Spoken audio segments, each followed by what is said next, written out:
You are listening to Movies to Watch Before You Die, episode number 3.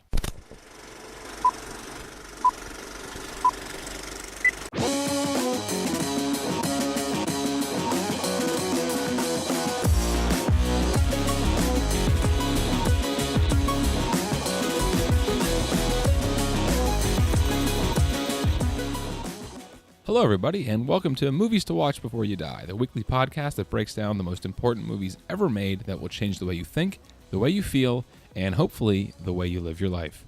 I am your host, Mark Gazzega, and with me today is my good friend, Mike Cooknick. Say hello to the nice people, Mike. Hello, everyone. And Mike, what movie are we talking about today? We're talking about The Shawshank Redemption. That's right. 1994 film directed by Frank Darabont. If you haven't seen it yet, stop what you're doing, pause the podcast, stop the car, turn it around, go see the movie. You can check out the links in the description below to see where you can buy or rent this movie, or you can check out the local library. Get that shit for free. Because The Shawshank Redemption is definitely a movie you need to see before you die, and we'll be dishing out plenty of spoilers today. So, watch the film. Absolutely. It's a must-watch before you listen to this. It's a must-watch. You gotta see it. There's some great reveals in it that we are going to reveal. We're going to ruin it right now. Right now. Starting now. Okay. So, Mike, we just watched the movie. What's your takeaway? General takeaway? It's still absolutely one of my favorite movies. I watched it for the first time early on in high school, and then I watched it a lot after that, and I haven't seen it in a while since. And it was like watching it for the first time all over again, even though I knew what was going to happen. But it's just like thematically, the acting, the cinematography, of course, Roger Deakins kills it. Can't go wrong. Yeah, I feel like it's one of those movies you can watch several times over, and it holds up every time. One thing about the movie that I think is really interesting is the way in which it introduces this contrast between punishment and rehabilitation. The idea that you're going to this prison because of something you did wrong, and instead of this institution changing you, fixing you, causing you to become a better person so that you can then go back into society and be a contributing member of it, you are just being whittled and beaten down and punished for potentially even something, especially in this film, that you didn't even do. What do you think about that? I think that we as a society have this punishing idea of prisons, which is largely accurate. Yeah. But the film introduces the prison. Let's say the prison, Shawshank prison, is a character. And it really is. It's very personified. It is. And your first introduction to the prison is in the parole hearing. Mm-hmm. And they ask Red, have you been rehabilitated? And that's your introduction to this monstrous beast. Yeah. Instead of an establishing shot of, because you get that. Certainly Deakins lets you drink it in, the beauty of this compound. But your introduction is, have you been rehabilitated? And then it's immediately contrast with the introduction scene for Andy, when Andy comes in and he witnesses all this brutal violence. So you're wondering if their goal, if their objective is rehabilitation, this is how it's not happening. This is how it's not working. Yeah, I mean, there's obviously a disconnect there. There's a couple links in the chain missing, that it's supposed to be allowing these people to become rehabilitated. And one thing that's funny, I think, is at one point in the film, Andy actually says, the funny thing is, on the outside, I was an honest man. I had to come to prison to be a crook. And because we know he's innocent, or we believe him to be innocent for the majority of the film until the reveal at the end, it's pretty depressing how true that statement is. Yeah. And, again, we have the continued parole hearings throughout the film, where each time we get this new take from Red on what he thinks it means to be rehabilitated. And of course, in that first scene, he's sort of, eager and trying to feed them the answers that he thinks they want to hear. And then in the middle of the film, we see him draw back a little bit. He's a little more guarded, I think, with his answer. And by the time that Andy's gone, he doesn't care anymore. Because I think even for people like Red, the prison system isn't really meant for him. The idea that he touches upon the fact that he made a mistake in his past, he's not that person anymore. He may never have even been that person. It was an action he made, And the idea of rehabilitation for someone like him is silly. Absolutely. Absolutely. And there's where the prison can be more punishing Yeah. than rehabilitating. Yeah. And which is the pop cult idea of a prison is, even when we think of, going to prison, we don't think of it as a second chance. We see it as a punishment. Right. Which is wholly counterintuitive when you Yes. really think about it. Yes. You Yeah, know? it's not the way that it should be. No. And I think along with the idea of rehabilitation and Red being the character that sort of drives that sort of theme, I think it's interesting that everyone else in the film claims their innocence, or the idea that everyone in Shawshank's innocent. But Red's the only person who ever seems to openly admit his guilt. Yeah. I think, which is, even a further testament to his character. Yes. And his character is made deeper by how many contrasting observations Yeah. he makes of Andy. Immediately, for the first, couple scenes and couple narrations, he's talking down about Andy. Andy's, this Andy Dufresne. Andy Dufresne's a high society banker with a stick up his ass. Yeah. And then there's this turning point where he says, "I always liked Andy." And you're like, "What? What is going on?" But that's the nature of of just like what it is to be in a prison. Yeah. The friendship definitely develops in a way that we're not used to. Yeah. In the way sort of Andy's introduced to this world and how he's eventually accepted into their circles. But moving on from there, I think what's also interesting is the way in which we're presented with the idea that things aren't always as they seem. Andy wasn't as they thought he would be. Yeah. He certainly had the potential to be some douchebag banker. Yeah. And, once Red got to know him, he found that wasn't the case. And I think that's also really important because Andy was improperly accused of the murder of his wife and her lover, So even off the bat, we have this idea that perception is not always reality. Right. Which I think is really important. Yeah. But that's also, I think, a testament to the idea that bad things happen to good people. And that's something that this movie drives home again and again and again until you feel so awful about yourself. Even. Absolutely. I mean, obviously we have Andy's story over the course of the film. We have Red, who's arguably a good person, who's, in jail for something that was a mistake, but albeit something that happened a long time ago. And then we have Brooks, and what leads him to kill himself, and then Tommy's murder.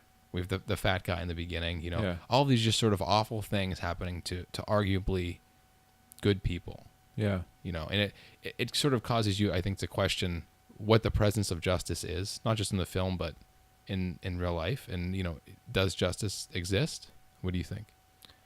Well, if I could for a moment touch on the bad things happening Please. to good people, I think the concept of bad and good is really taken on a case-by-case basis in this film, because you could argue that Brooks getting out of prison was a bad thing that happened to a good person. Yes. Yeah.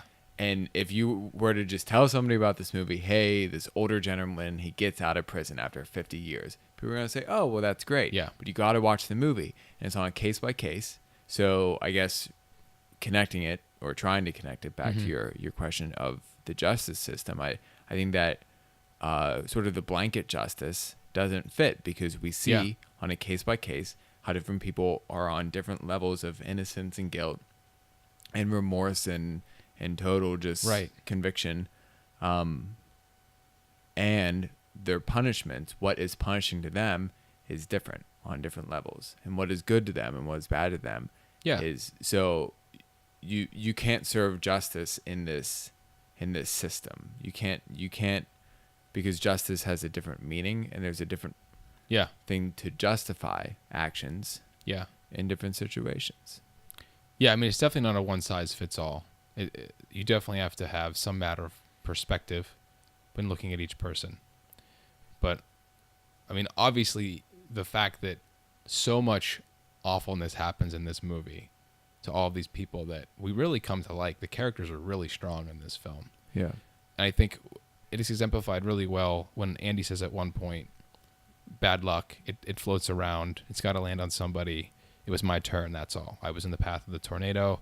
I just didn't expect the storm to last as long as it has. And I think that's a really depressingly accurate way to put it. Yeah.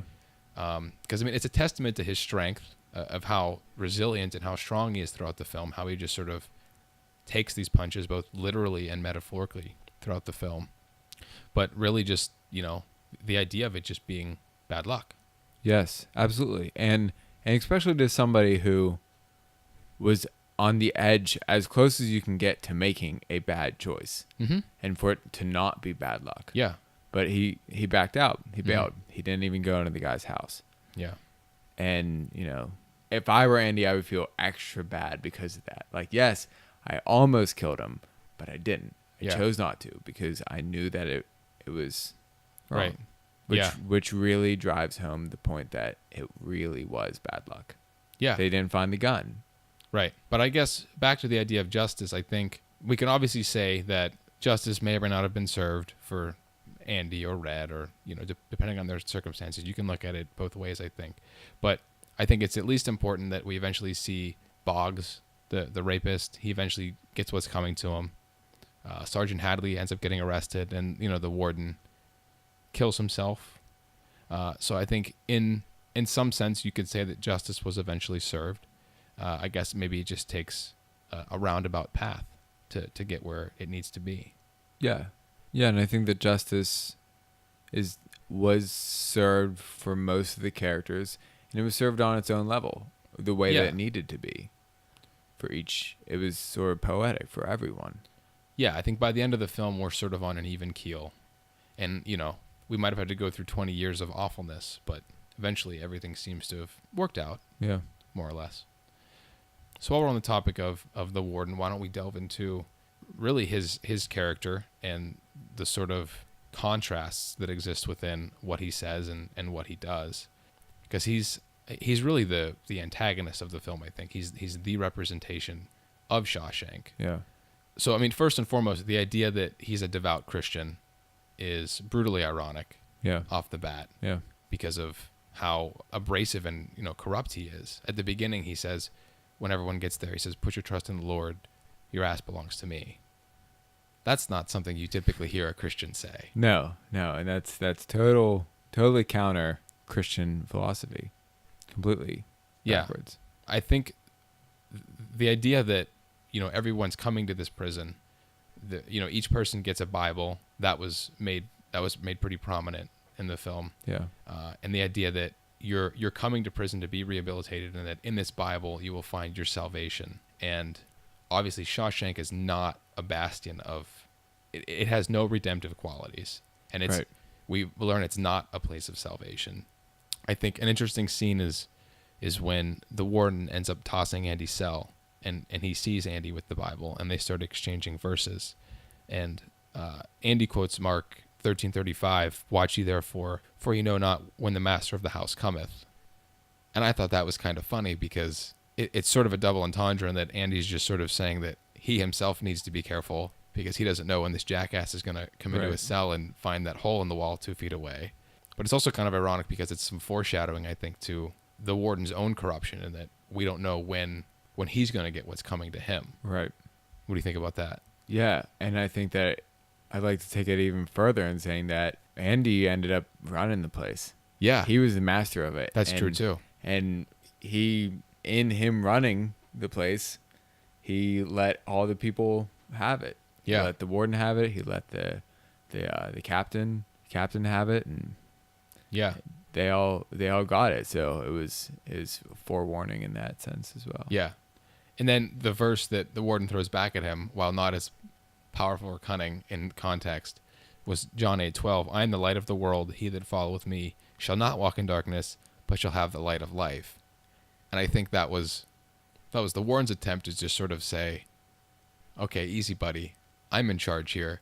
If you want anything good to happen to you, you're going to have to do some back scratching for me. Exactly. Yeah. And, that's obviously the warden only really tossed the cell, I think, anyway, to sort of see if Andy was a good potential candidate for the illegal activities he eventually wanted him to do. Yeah. But it's just sort of depressing that we're using all of this religious rhetoric as context or subtext, I guess, for the interplay that's happening between these two people. Yeah, yeah, and now that you mention that, I think it aligns squarely with put your trust in the Lord and your ass belongs to me. Yep. Because he's seeing himself as this Godhead, and now taking all these Bible verses and relaying them back to him as the God of the prison system, or at least of Shawshank. Yeah, I mean, he definitely has his own worldview Yeah. for who's in charge and what it means to be in power. I'm not sure how he sleeps at night with that sort of dichotomy, but obviously I guess his character is able to live with that. Yeah. He does so for the majority of the film. Another piece of irony that I thought was interesting was the fact that both Andy and the Warden have something to hide in their respective rooms. Mm-hmm. With Andy, you have the tunnel behind the poster. And with the Warden, you have the safe, which is sort of the bastion for the corruptness. Yeah. Behind the picture on the wall that said, "His judgment cometh, and that right soon." And I laughed not the first time I saw the movie, but every time after. It's also ironic because it just, it's more foreshadowing for the fact that he's going to get his ass handed to him. Right. Yeah, that's something I never considered, but yeah, absolutely. And another thing that I thought was interesting was that at the end of the film, whenever the Warden takes the Bible, Andy's Bible, out of the safe, it's the idea that we were set up throughout the film to believe that the Bible was supposed to be the inmate's salvation, according to the Warden. And within the Bible was the rock hammer, which was Andy's salvation. So that's like a big middle finger to the Warden and his philosophy. Yeah. And I'm glad that was able to come full circle. Yes, absolutely. And it was a really great reveal. Every little bit of that last scene was a perfectly timed revealed. Yeah. But yeah, sort of showing the Warden ironically that it was his salvation, and he couldn't have done it without the Bible. And even when the Warden's coming in and searching, like for some reason, and after seeing the movie many times, I still think if he just would have just paged through that Bible, if he would have, just given it a little furrow of the pages, he would have been all over seeing that rock hammer in there. Well, while we're on the subject of parallels then, I guess, besides the fact that we have the parallel between Andy and the Warden here and the interplays they go through. Yeah. We also have parallels between Brooks and Warden in the fact that both of their characters commit suicide. Yeah. And I think that's really important because the idea of hope and hopelessness and suicide as an ultimate solution to that is kind of prevalent throughout the film. Mm-hmm. It's first set up when Brooks kills himself, obviously, and it comes to light again at the end of the film when we think Andy's going to kill himself the night he eventually escapes. Yeah. But the fact that both of them resort to suicide, and we see Andy put through all this shit throughout the film, and he never gives up. What does that say about the people that died? I think that it goes beyond hopelessness, or maybe there's a preceding feeling to hopelessness, and that's fear. And if you think about Brooks, his monologue is about fear, how he's afraid, and even that unusually long sequence of him trying to cross the street with the cars and him saying how everything moves so fast, which is later mirrored when Red is out and he's talking about how it's another parallel. He's afraid. He can't even take a piss without asking if he can go. Right. And it's fear.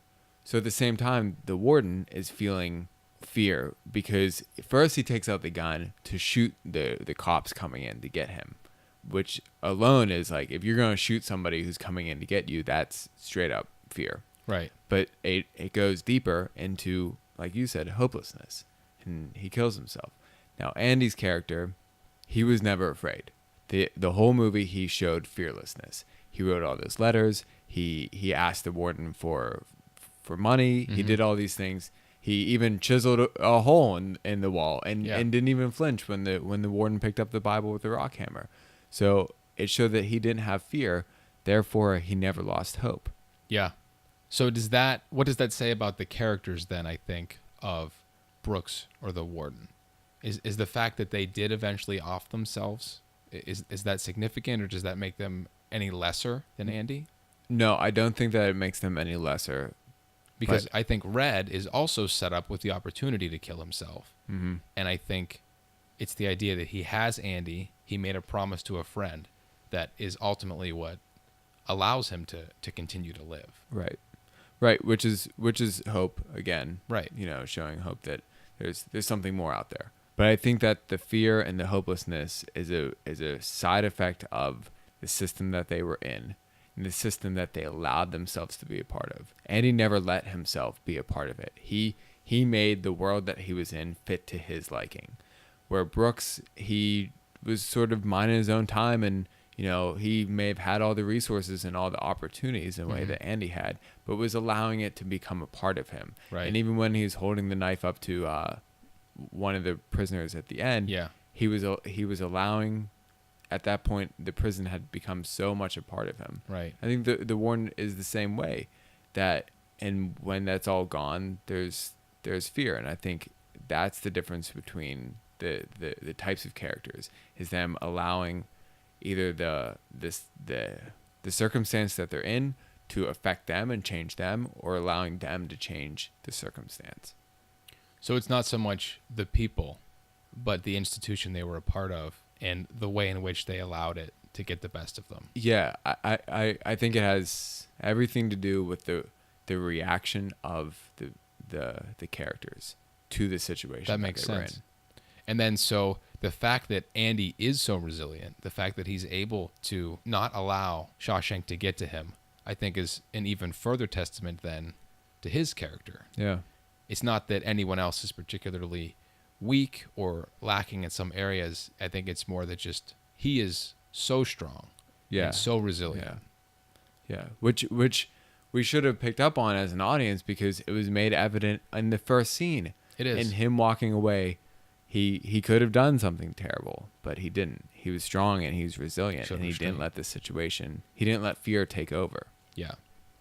And another parallel that I think is interesting that also shows this is we have two scenes in which people storm the warden's office. Mm-hmm. The first time, it's when Andy locks himself in to play the music for the people of the prison. And the second time is when the warden locks himself in. And in both scenes, there's a moment of hesitation from the characters regarding what they want to do next when presented with the problem of people coming into the office. Yeah. And we see Andy double down, and we see the warden take the easy route out. Yeah.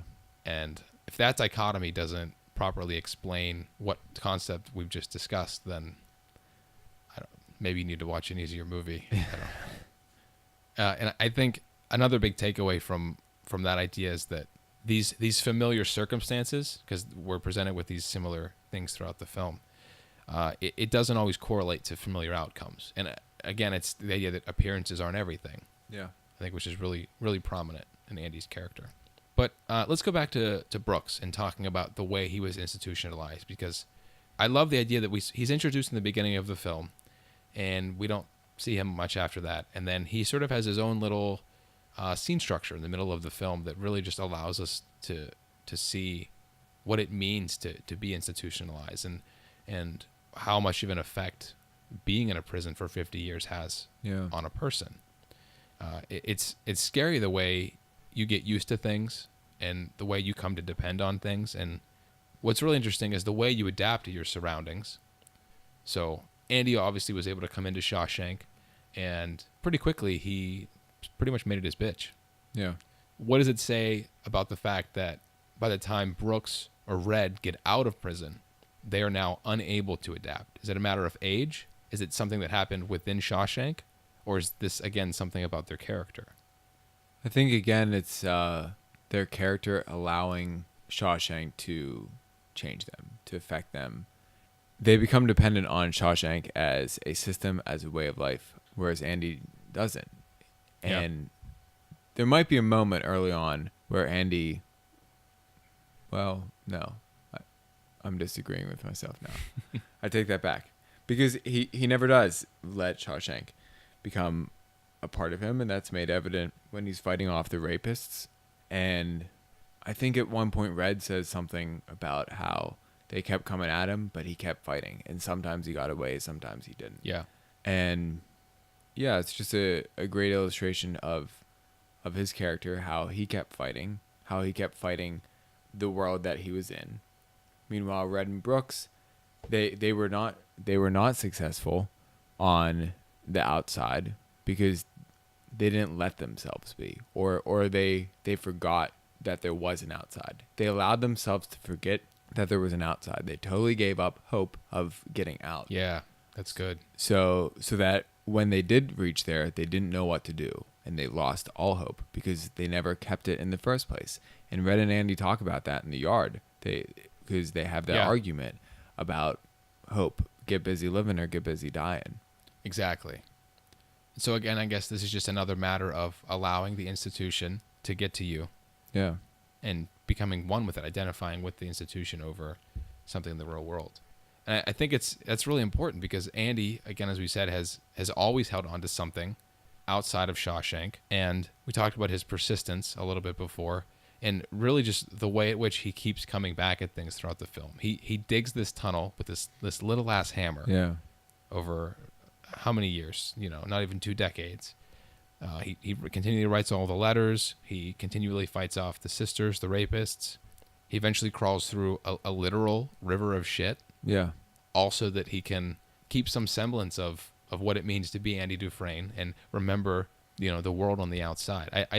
I think that's really profound, the way in which the film sets up Andy as a survivor.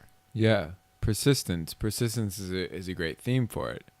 And it starts off in the courtroom. He's persistent about his innocence. Yeah. And he says, as I've said before, I threw the gun in the river, blah, blah, blah. Mm-hmm. It's great. It's beautiful. It is.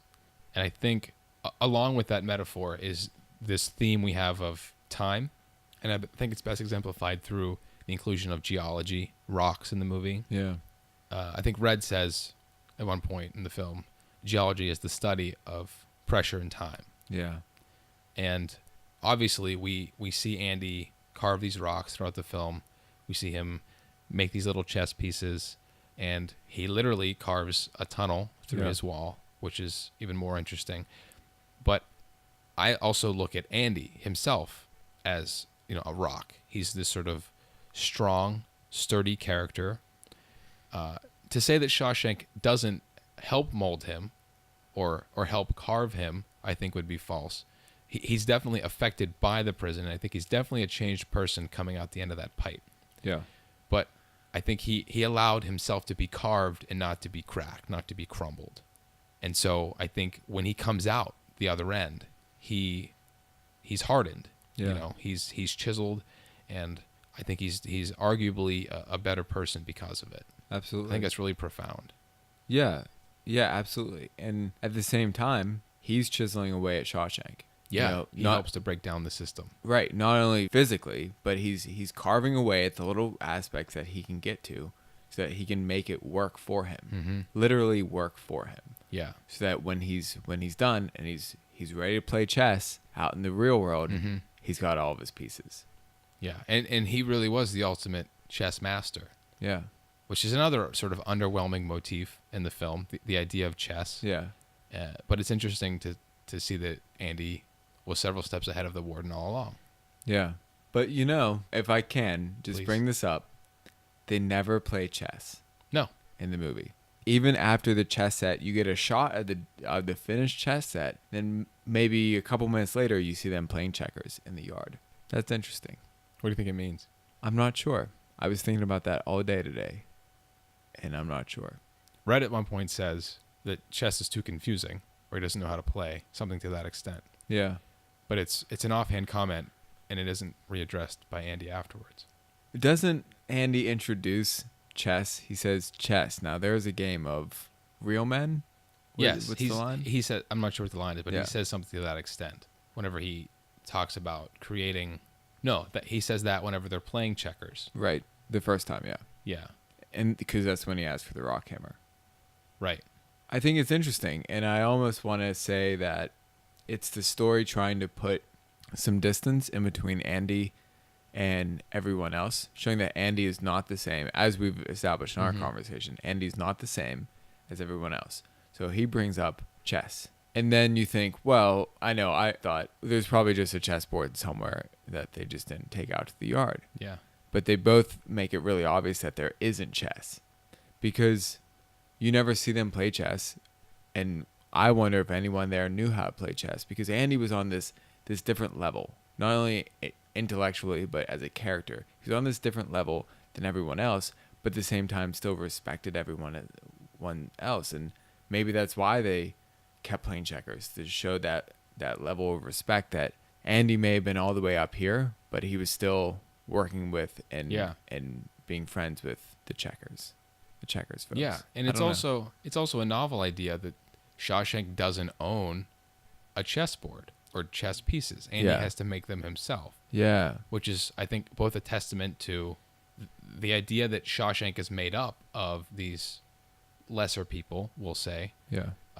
In comparison to, Andy's strength and might as a character, but that he has to go insofar as to make his own pieces, and if he wants to play the game, he has to physically, make it himself. Right. Which is interesting. Yeah, I hadn't thought of that. And he does the same thing with the prison. If he wants to play the game, he makes it himself. And he does, and he wins. That's interesting.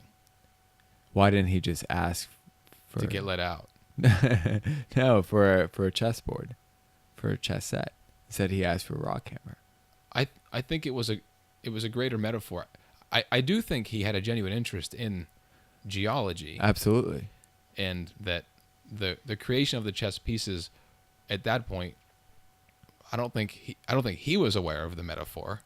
Right. As a character in this movie. I don't think it's that meta. It's probably just for time consuming. Sure. Something to do, something to pass the time. Right. And we learned earlier that, Red had a hobby outside of the prison as well, playing the harmonica. Yeah. And he passes it off as something that's part of his old life, something that he no longer does with inside the prison walls. And, off the bat, Andy makes it a goal to maintain his love of rocks and geology and to keep up that interest. Yeah. And it's also interesting that because he did that, he was eventually able to discover a way out of the prison. Right. And I think what ties all of these little intricacies up that we're making now into a neat little bow is the theme of hope, which we've sort of touched upon already a bit here. What really strikes me about this film and what got me the first time I saw it was the idea of perspective in reference to freedom, because I've always been of the mind that the world is what you make it. Obviously bad things happen every day, but it's about what we make of those things that define us as people. And I think Andy's a good exemplification of that, because we can see that, even in prison, you can be free. Yeah. Right? It's a matter of perspective. It's an outlook you have on life.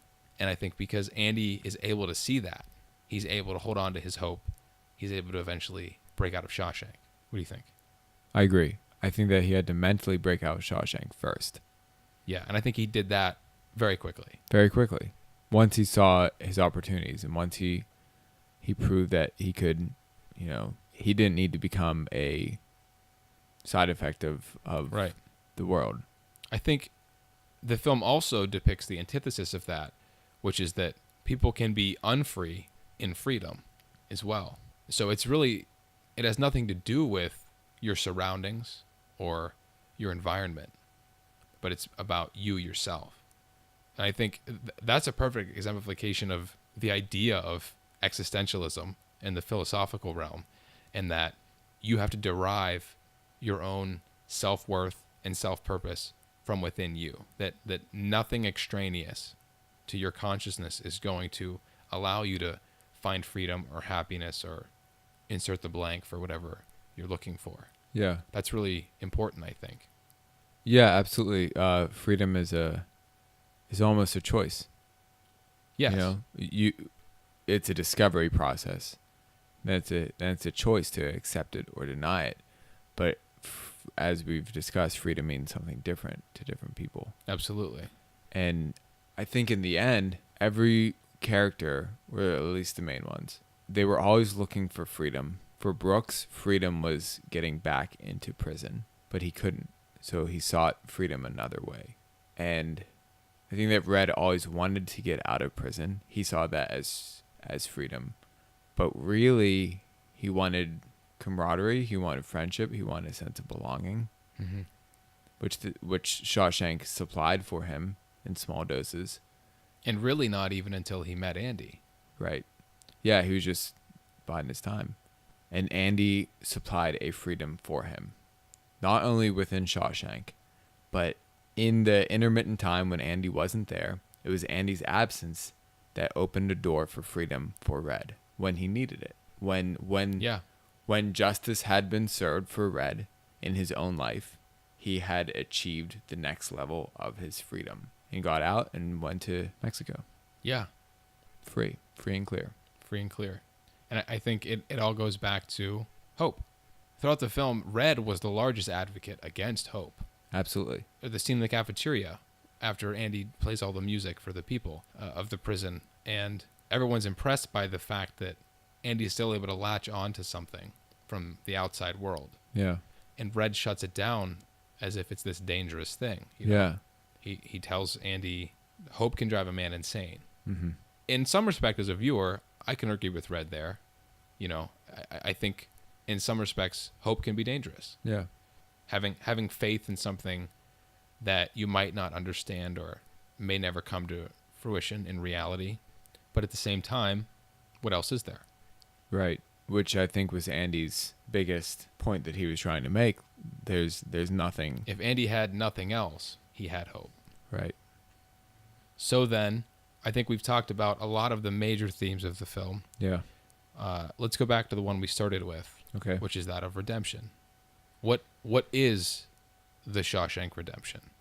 Is Andy redeemed? I think Andy is redeemed. I think that Andy was a very successful young man initially. In the beginning of the movie, we see him being successful. You know that he's a real go-getter. You know that he's persistent, as we've talked about, and he's going to have a great life. Other than his wife sleeping around, he was having a great life. And that was taken away from him falsely. So in order to be redeemed, he needed to sort of make the best of that situation, of a new situation. Arguably, he was making the best of the life he had. Mm-hmm. And then he had to go in and make the best of a totally different life to finally get back to where he would have been all along. He was, at the end, he was really, really wealthy. And I think he redeemed himself. I think he came out at the end of the movie on a simplistic level the same as if he never would have gone in. He's retired, basically. He retired. Yeah. What's most interesting to me is we have the scene where Andy finally talks about his wife. We go through the whole film not even being completely sure if Andy committed this murder or not until the character of Tommy is introduced. Yeah. But when Andy finally does open up to Red about his wife and the way in which he feels guilty for her murder, because he didn't necessarily pull the trigger, but he feels that he helped to push her away. Yeah. The idea that he feels his guilt for that happening, and that in some stretch of the imagination, I think even Andy believed that him going to Shawshank was possibly punishment for that, Mm-hmm.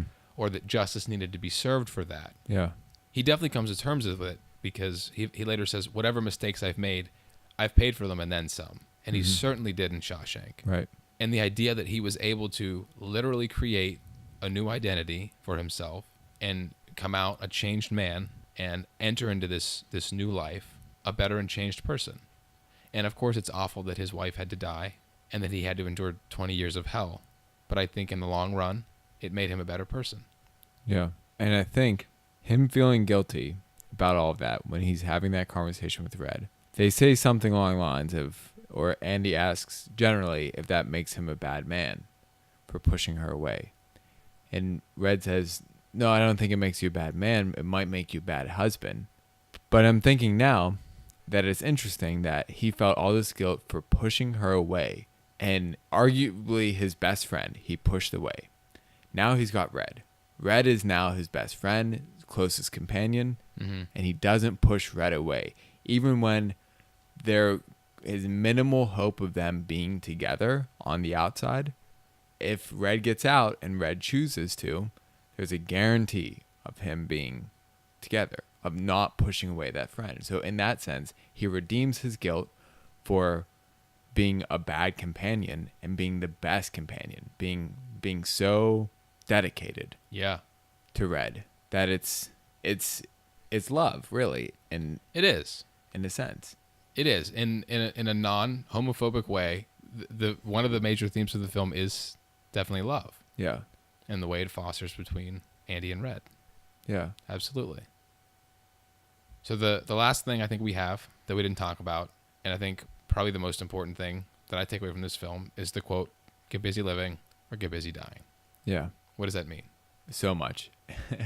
It means so much. I don't know where to begin, but I think in the context of this movie, hope is the vehicle in which Andy lives, and without it, you're nothing. You might as well be dead.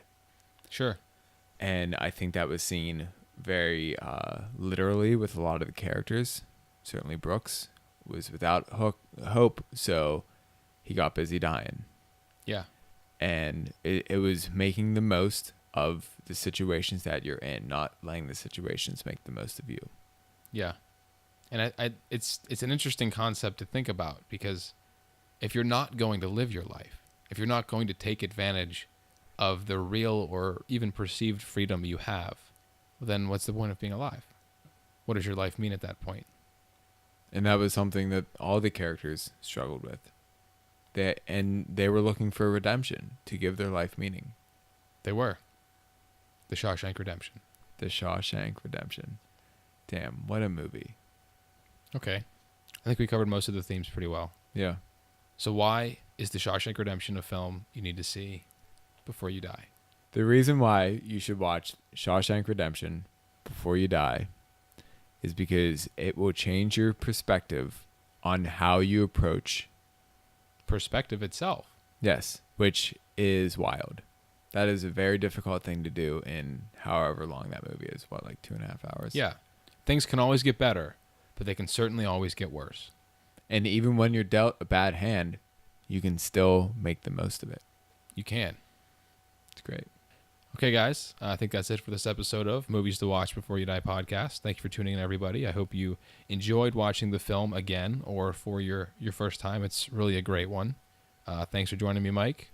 Hope you had a good time watching the movie with me. Thanks for having me. It's one of my favorites. Yep, had a good time breaking it down. And again, you can check out the links in the description of this podcast to find out where you can rent or buy this film, because it's definitely one you should add to your collection. And also keep your eyes peeled for episode number 4 of the podcast next Thursday, where we'll break down the film Whiplash and talk about themes such as perfection, the pursuit of perfection, and the dichotomy between authority figures and mentors. If you haven't seen Whiplash yet, please be sure to check it out before next week. It's such a good movie. And even if you've already seen it, take another look at it. Get it fresh in your mind. As always, links for the film are in the description below. And last but not least, if you'd like to support Movies to Watch Before You Die, please consider signing up for a free trial of Amazon Prime via the affiliate link below. With Amazon Prime membership, you get unlimited free 2-day shipping, access to Kindle ebooks, and the most important thing of all, the ability to instantly watch thousands of movies and TV shows straight from Amazon's virtual library. It really is a great service. And if you look down below in the description there, you'll see a link for a 30-day free trial. You get all of the wonderful things I just talked about absolutely free for 30 days. If you liked what you heard this week, please consider leaving us a review or a comment on whatever platform you use to listen to the podcast. We greatly appreciate your feedback. And if you'd like to stay up to date on all things related to the podcast, please be sure to join our mailing list via our website. Alrighty, thanks for listening. We'll see you next time.